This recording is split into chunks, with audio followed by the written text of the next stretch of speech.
लालची बहू की कहानी। एक समय की बात है, एक छोटे से गांव में राम और सीता नाम के कपल रहते थे। उनका एक अर्जुन नाम का बेटा था, जिसकी शादी रिया नाम की लड़की से हुई थी। राम और सीता कड़ी मेहनत करते थे और अपने बुढ़ापे के लिए पैसे बचाते थे। रिया बहुत लालची लड़की थी और हमेशा अपने लिए और चीज़ें चाहती थी। जैसे जैसे साल बीतता गया, रिया का लालच और बढ़ता गया। वह अपने पास रखी चीज़ों से कभी संतुष्ट नहीं रहती थी। वह हमेशा अपने सास ससुर से महंगे तोहफे मांगा करती थी और उनके पास बचाए हुए पैसों से भी कुछ हिस्सा अपने लिए मांगा करती थी। राम और सीता बहुत ही अच्छे पेरेंट्स थे, इसलिए उसकी सारी ज़रूरतों को पूरा करते थे ताकि परिवार में शांति बनी रहे।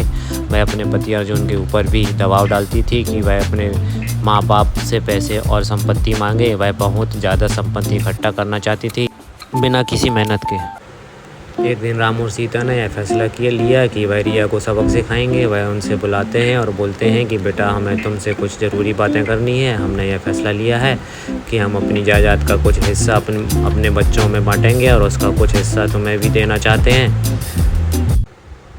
रिया खुशी से झूम उठती है क्योंकि वह हमेशा से यही चाहती थी।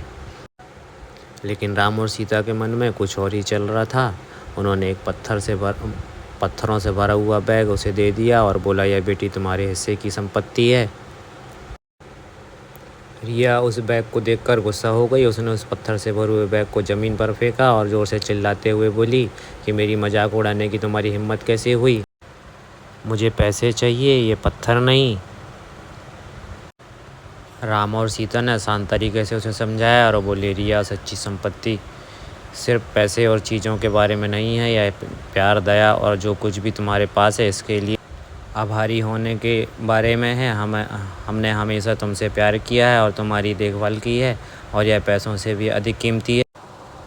रिया को एहसास हुआ कि वह लालच में कितनी अंधी हो गई थी। उसने अपने किए गए बर्ताव के लिए पछतावा होने लगता है। उसने अपने सास और ससुर से माफ़ी मांगी और अपने तरीके बदलने का वादा किया। उस दिन के बाद से उसमें बदलाव आया और वह एक अच्छी बहू बन गई। रिया के बदलाव की बात पूरे गांव में फैल गई और सभी ने एक बेहतर इंसान बनने के लिए उसकी प्रशंसा की।